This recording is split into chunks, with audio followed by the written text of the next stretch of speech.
RDDT Stock. Is it the right time to buy? I'm going to answer everything around day in this short 1 minute video, so watch till the end. With Reddit stock analysis, first things first is this is how my chart look like. You know, I was really waiting for the price to give me a double break inside this demand zone, but what it did, it had other plans. It just went the other way around and then delivered higher. I mean, it's about to, so that's an interesting part.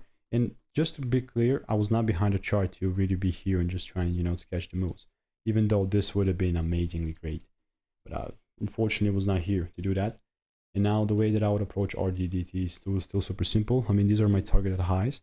But if the price manages to maybe like pull back on the 30-minute chart, like in this demand zone or even lower, it's going to be great enough space for me to take advantage of it. But it needs to give me the rules before I buy. So I'm just going to put away time. All I'm using is just my strategy that's previously given me thousands of wins. If you want to learn it for free, just check the photo link in the description. All the ratings and reviews of the course are 5 stars, so it's great value.